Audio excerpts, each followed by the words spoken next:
Welcome to the domain of cyber attacks. In this domain, we're going to explore a range of attacks, starting from password attacks, brute force attacks, dictionary attacks. We're also going to have a look at denial of service and distributed denial of service attacks. We're going to see how DNS attacks can cause problems. And then we're also going to focus on attacks that are targeted towards networks. And finally, attacks which target people, such as social engineering and phishing. So let's start with password attacks. Let's start with brute force attacks. As the name suggests, brute force refers to trying all possible combinations to guess the password. Now, one thing is certain about brute force attacks, and it is that given enough time, it can break any password in the world. However, the problem is the time. So, for example, if your password takes 1000 years to break, then for all practical purposes, you can consider that password to be secure. Now, there are two criteria which determine how hard it is to break the password using brute force. So the first and perhaps the most important is the password length. The longer the password, the harder it is to break. So for example, if your password consists of just numbers and you're using, let's say, 3 digits, so then it's very easy to, just cycle through all the combinations right from 000 to 999. So always select longer passwords to make them harder to break. The second important criteria is the type of characters used. So for example, if you're using just numbers, then you have just 10 possible combinations at every digit of your password from 0 to 9, right? So for example, if you have, let's say, a password with n digits, and at every digit you can select alphabets from A to Z. So then you have 26 possible combinations for every digit, right? Because here you can have A, B, C, D, and so on up to Z. So 26 possible combinations, and then again 26 possible combinations. So now let's say if you have a password length of 1, then you have 26 possibilities. If you have a password length of 2, then you have 26 raised to the power 2, and so on and so forth. So as you can imagine, the longer the password you use, the harder it is to break. Now let's say you add numbers as well. You say that you can have A to Z, but you can also have numbers from 0 to 9, right? So then your possible combinations for every digit becomes 36. So which makes it stronger. So you should always use longer passwords, to increase this power of n. And you should also use more combinations. For example, you can add uppercase and lowercase alphabets. So then you'll have 26 plus 26, 52, and then 10, numbers. So you'll have 62 possible combinations. So it's always nice to select a password which includes uppercase alphabets, lowercase alphabets, numbers, and ideally, as we're going to discuss later, you should always add random characters as well, such as hash symbols, @ and so on, to make so many combinations that they're hard to break using brute force. Now, this is just a look at the number of combinations that you can have. Let's say if you have a 1-digit password and you have 26 possible combinations, then you have 26 possibilities. If you increase the number of digits to 2, then you have 676 and so on. But if you see here, when you jump from 5 to 6, you immediately expand exponentially. So you go 300 million combinations. For 7 digits, it becomes 8 billion. And for 8 digits, it's 208 billion. So you can imagine, just by increasing even one more digit in your password, you make it much harder to break. Now we're going to discuss some of the challenges of storing passwords. So always remember that passwords are never stored in plain text. For the simple reason that even if you consider your database to be 100% secure, you may still have a compromise of the database. And if you have all the passwords stored in plain text, then you have made the job easy for the hacker. Another problem is that sometimes users use the same password for multiple accounts. So, if somebody gets your password for one account, they may be able to access other accounts as well. So that's exactly the reason if you forget your password on a website or a web application, you can never actually get or see your real password because they're never really stored. You can reset your password, but nobody, not even the administrator, can see your actual password. Why? Because they're stored after processing. They're stored after hashing. We're going to see. So the passwords are always hashed and the hash is stored for security. It is impossible to recover password from hash since it's a one-way function.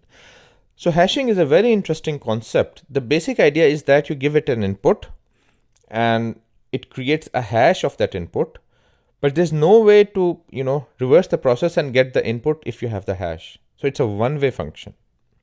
So whenever a user enters the password is hashed and it's stored. The next time when the user enters this password, the password is hashed again and compared with the hash stored in the database.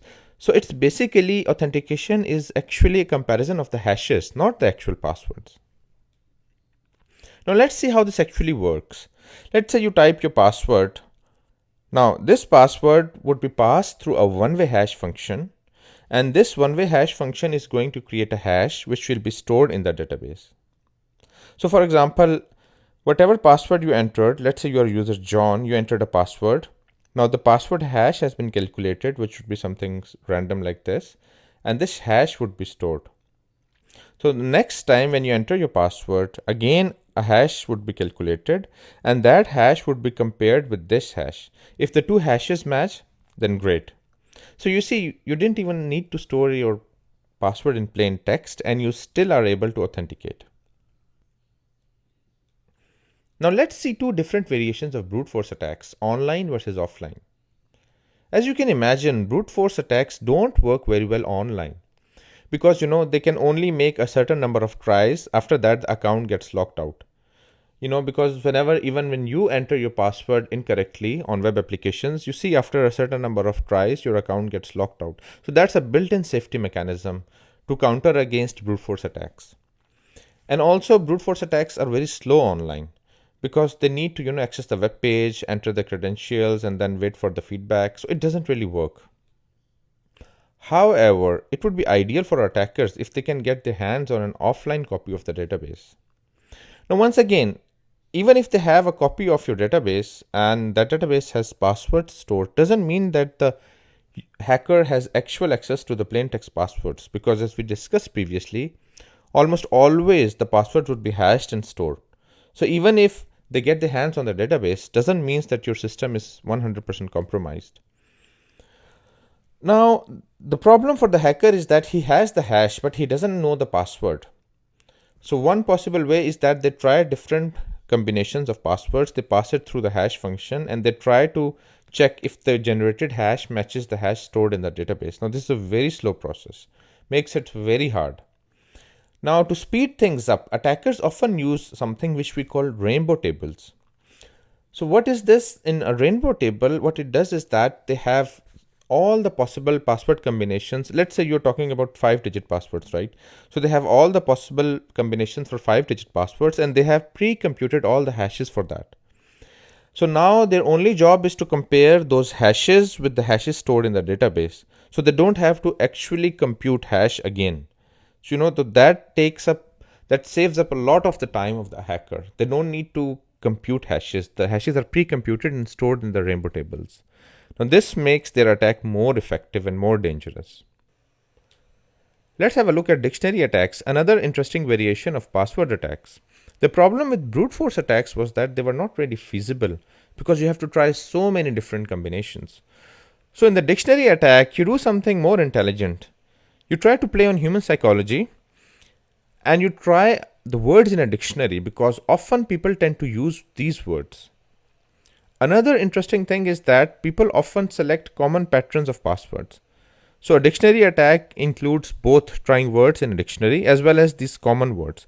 Now, based on research, these are the top 10 most common passwords. So as you can see, they are very simple, and there are a lot of people who still use these passwords.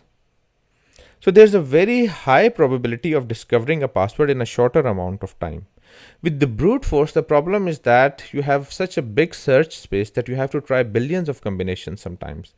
But in a dictionary eventually is still limited with the number of words, right? And the common password patterns are also limited. So the hacker has a good chance of stumbling upon a weak password using a dictionary attack compared to the brute force attack. Let's have a look at some of the best practices for protection against password attacks. So when we talk about brute force attacks, One thing which your web application should definitely have is account logout.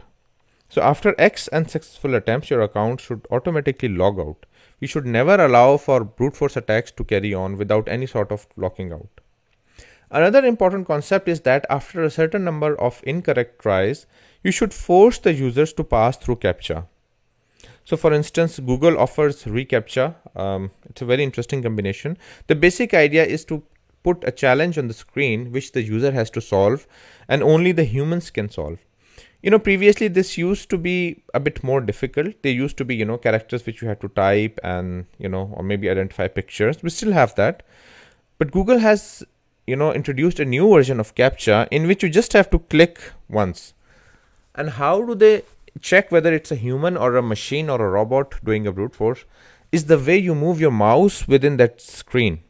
So they capture the movement of the mouse, and based on, how humans move the mouse and the pattern, they can detect whether it's a human or it's a robot. Another interesting, or perhaps the most important thing, is to enforce good password policies. So you should make an IT policy and enforce it in our organization, which makes sure that your password should be relatively long.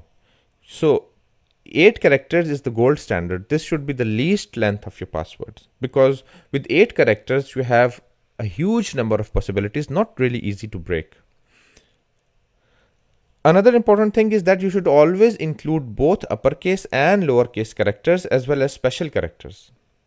Now this increases the search space, because at every digit you now have 26 plus 26 plus the special character, so a bigger space. You can always add numbers, of course. Another important thing to make sure is that you should always encrypt your databases. So the password is already hashed and stored in the database, but you still need to encrypt the database itself as well. Because even if your database gets compromised and you have used a state-of-the-art encryption scheme to encrypt it, it would be really hard for attackers to break that database. Let's discuss salting, a very interesting technique to counter brute force attacks. So if you recall, one of the most effective ways that hackers cracked passwords was that they get their hands on an offline copy of the database, and then they use these rainbow tables, because the database doesn't have actual plain text passwords, it just has the hashes of the passwords. So what the hackers do is that they have these rainbow tables which have pre-computed hashes of all the passwords.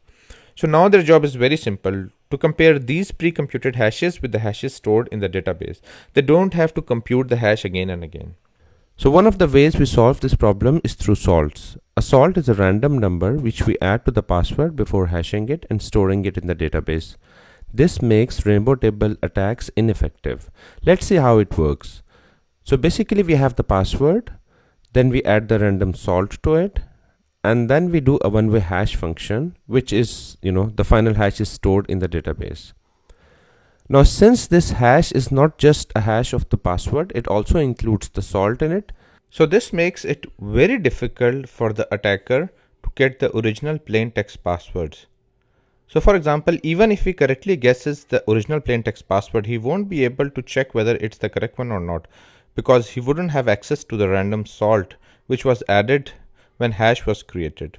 So this adds significant security to the passwords. That concludes our lecture. I'll see you in the next one.